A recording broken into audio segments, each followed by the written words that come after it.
Hello students, आप सब कैसे हो। आज मैं आपके साथ बहुत ही इंपॉर्टेंट टॉपिक डिस्कस करने जा रही हूँ। उसकी कैलकुलेशन तो अलग बात है। पहले आपके सामने मैं एक पॉइंट रखना चाहती हूँ। जैसा कि आप सबको पता है कि ओपनिंग स्टॉक पड़ा है, ठीक है, और बीच में हमारा सामान भी आ गया है दूसरे डिपार्टमेंट से। फिर क्या हुआ, हमने अब आगे भेज भी दिया और क्लोजिंग स्टॉक भी पड़ा है, ठीक है। तो आपके माइंड में ये आता होगा कि जो ओपनिंग स्टॉक पड़ा होगा जिस पर थोड़ा काम हो चुका हुआ है, हो गया ना, तो उसकी कॉस्ट पर यूनिट अलग होगी ना। क्यों? जिस पर हो सकता है, मेरी बात सुनिए, जितना समझो 50% काम हो गया, समझो 50% काम हो गया है ना। और जो ओपनिंग स्टॉक है पिछले महीने हो सकता है कि जो कॉस्ट है मटेरियल की कॉस्ट या लेबर की कॉस्ट या ओवरहेड पर यूनिट ज़्यादा हो इस महीने के कंपेयर में, ठीक है। तो क्योंकि जो हमारा ओपनिंग स्टॉक है वो तो मिक्सचर है, किसका? पिछले का भी और इस महीने का भी, ठीक है। और क्लोजिंग है ना, तो आपके मन में ये आता होगा जब जो हमने इस महीने का सामान अगले महीने बेचा है, अगले महीने अगले डिपार्टमेंट को बेचा है, तो कि जो हमने यूनिट भेजे हैं, जो यूनिट हमने भेजे हैं, क्या वो करंट प्रोडक्शन में से भेजे हैं कि जो हमारा ओपनिंग स्टॉक को कंप्लीट करने के बाद उसमें से भेजे हैं? मेरी बात समझ रहे हैं ना आप।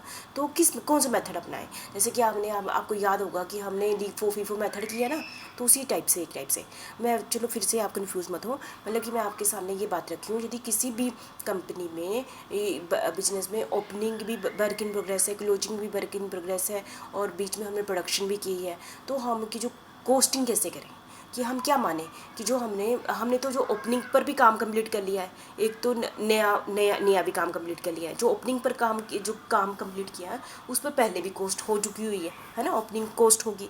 तो उसकी जो पर यूनिट कॉस्ट यदि हम दोनों को अलग अलग करते हैं तो पर यूनिट कॉस्ट दोनों की अलग अलग आएगी, क्योंकि हो सकता है पिछले महीने की कॉस्ट अलग हो, ठीक है, जो काम हो गया हुआ है। तो हम क्या कॉस्ट लगाएं, ठीक है। तो ये कंसेप्ट आप जब मैं इन चीज़ों को डिस्कस करूँगी तो आप समझेंगे मैं क्या कहना चाहती हूँ, ठीक है। यहाँ पर मैं आपके साथ डिस्कस करना चाह रही हूँ method of calculation of equivalent production. There are, मतलब कि 4 मेथड है जिसमें हमने ओपनिंग स्टॉक क्लोजिंग स्टॉक की कैलकुलेशन कैसे करनी है, जो हमने आगे जो प्रोडक्ट भेजा है दूसरे डिपार्टमेंट को उसकी वैल्यूएशन कैसे करनी है, ये है, ठीक है। तो सबसे पहले मैं आपके साथ डिस्कस करने जा रही हूँ average cost method, simple average cost method, ठीक है। अकॉर्डिंग दिस मेथड, है ना, इस मेथड में क्या होता है, under this method the opening stock cost are combined with the current period cost. Opening इसकी भी कॉस्ट पड़ी होगी और करंट पीरियड कॉस्ट भी पड़ेगी, and the work done in period is completely ignored. पहले क्या काम हुआ वो नहीं हम देखेंगे, जो ओपनिंग है ना। The aim of this method is to treat all unit finished during the period as if they ever started and finished within the same period.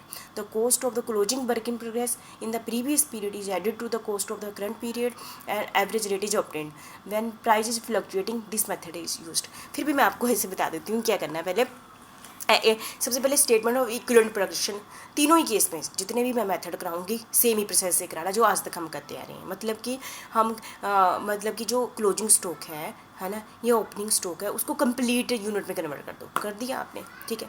फिर दूसरा नंबर इंपॉर्टेंट है जो तीनों में अलग अलग होगा, स्टेटमेंट ऑफ कॉस्ट कैसे निकालनी है। स्टेटमेंट ऑफ कॉस्ट में निकालनी जितना भी ओपनिंग मटेरियल की कॉस्ट पड़ेगी ओपनिंग की, और मटेरियल की कॉस्ट पड़ी होगी या लेबर की कॉस्ट, ओवरहेड की कॉस्ट पड़ेगी, ठीक है।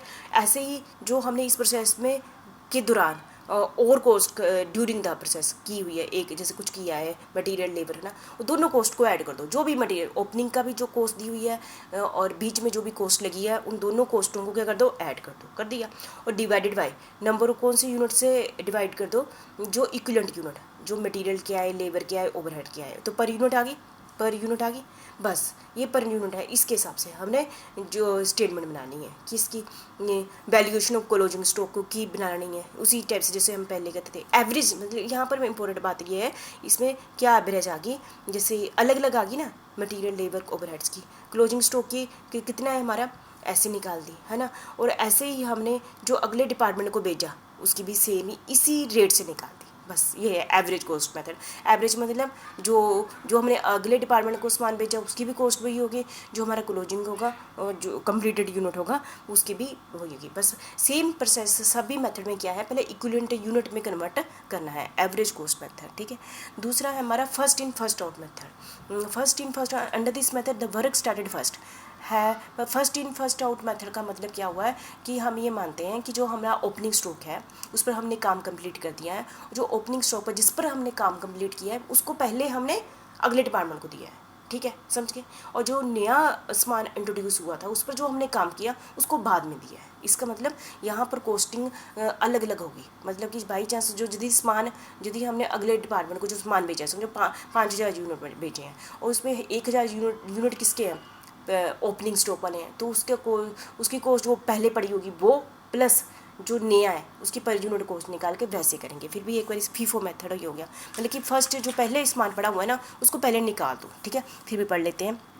Under this method work started first have to be completed first. जो भी सामान हमारा ओपनिंग बढ़ा उस पर पहले काम कंप्लीट कर दो। So this method assume that the opening working process completed and transfer first and then the current year production is completed. Current year की production cost of the opening stock carried over the from the previous period and the cost of unit started and completed in the current period are calculated separately. दोनों की अलग अलग निकालनी है। ठीक है, और closing stock of the work in progress shall include with in the current year production only.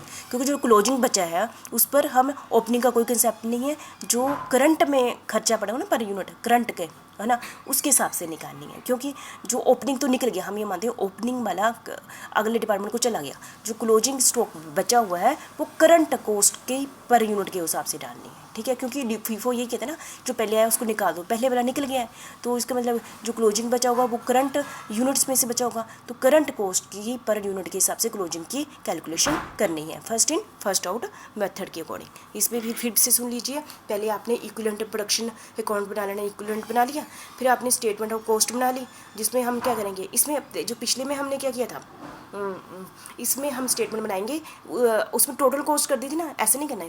इसमें जो करंट ईयर की कॉस्ट ली, वो करंट ईयर की कॉस्ट को डिवाइडेड बाय जो यूनिट कर दिए, जैसे 8,000 जो इस कर दिए पर यूनिट निकाल ली, ठीक है, पर यूनिट निकाल ली। ठीक है, तो फिर क्या करना है, जो प्रोसेस अकाउंट में हमने जो अगले डिपार्टमेंट को सामान भेजा, ओपनिंग कॉस्ट पूरी की पूरी डाल दी, क्योंकि हमने सोचा पहले भेज दो, और जो पर यूनिट इस करंट ईयर की निकली है पर यूनिट, उसको नंबर ऑफ द यूनिट से मल्टीप्लाई करके फिर भेज देना। और क्लोजिंग स्टॉक की कैसे कैलकुलेशन करनी है, उसकी करंट पर यूनिट के हिसाब से करके क्लोजिंग स्टॉक में डालनी है first in first out method के अकॉर्डिंग। ठीक है, और last in first out method में क्या करना है, last in first out method का मतलब है सबसे पहले जो करंट ईयर में प्रोडक्शन की है, करंट ईयर की पर यूनिट कॉस्ट आई है, दोनों की दो, देखो लीफो और फीफो में दोनों में क्या होगा, दो जगह कॉस्टिंग होगी। क्यों, ओपनिंग की कॉस्टिंग अलग होगी और क्लोजिंग की होगी। लीफो मेथड क्या कहते हैं, पहले कौन सा निकालो, जो करंट प्रोडक्शन हुई है उसको निकाल दो, और जो सामान एंड में बचेगा वो कौन सा माना जाएगा, ओपनिंग में से माना जाएगा। ठीक, ओपनिंग में से, यदि ओपनिंग 1000 यूनिट है और हमारे पास बचे हैं 500, तो जो 500 यूनिट बचे हैं तो हम ये मान लेंगे 500 यूनिट ओपनिंग वाले बचे हैं, तो उसकी कॉस्टिंग ओपनिंग के हिसाब से, ओपनिंग यूनिट के हिसाब से होगी, ओपनिंग कॉस्टिंग के हिसाब से होगी। ठीक है, this method is based on the principle that production are charge at the latest price. जो हमने अगले डिपार्टमेंट को भेजना है वो लेटेस्ट प्राइस पर भेजना है। Under this method cost incur is use first to complete the newly introduced unit. पहले सबसे पहले हम बताओ नए यूनिट कितने इंट्रोड्यूस हुए हैं, and finish the opening work in progress. ठीक है, और फिर हम पहले न्यूली देखेंगे फिर ओपनिंग देखेंगे, hence the opening work in remain within the closing पर। हम यही मैंने बोला ना कि जो क्लोजिंग बचा है ना उसमें एंड में कौन मानना है कि वो ओपनिंग वाले बचे हैं। If not completed within the period so then closing inventory is greater. यदि क्लोजिंग इन्वेंट्री, यदि ओपनिंग 5 यूनिट है, हाँ, और क्लोजिंग 6 यूनिट है, तो इसका मतलब ये 5 कौन से हैं, ओपनिंग वाले, एक जो इस साल इंट्रोड्यूस हुआ है। ठीक है, तो ये मतलब तो आपको समझिए लीफो का मेथड क्या होता है।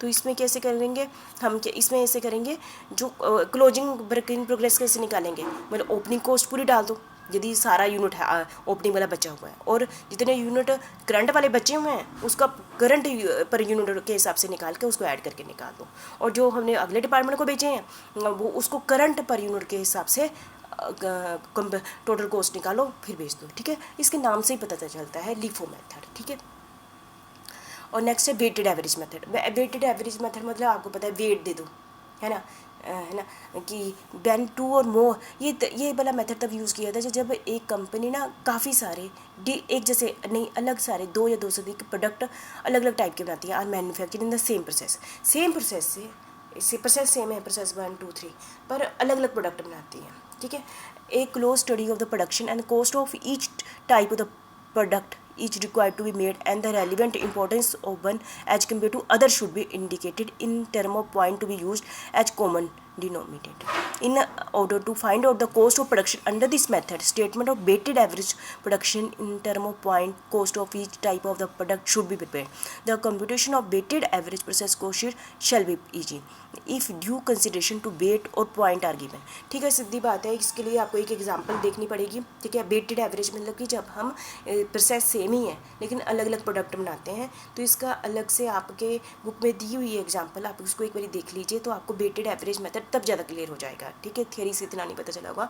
ये थे हमारे पास 4 मेथड जिसके हिसाब से हम डिसाइड करते हैं क्लोजिंग जो हमने रखना है या हमने अगले डिपार्टमेंट को टोटल कॉस्ट भेजनी है वो किस कॉस्ट पर भेजे और हमने अपने डिपार्टमेंट में क्या रखे.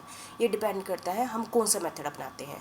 एवरेज है तो जो पर यूनिट वही सेम ही होगी जो अगले डिपार्टमेंट को भेजी है और हमने अपने पास क्लोजिंग में रखी है. लेकिन यदि हम फीफो मेथड यूज़ करते हैं फर्स्ट इन फर्स्ट आउट तो इसका मतलब जो ओपनिंग वाली टोटल चली गई है जो हमारे पास क्लोजिंग स्टॉक बचा होगा वो करंट ईयर के पर यूनिट कॉस्ट के हिसाब से बचा होगा.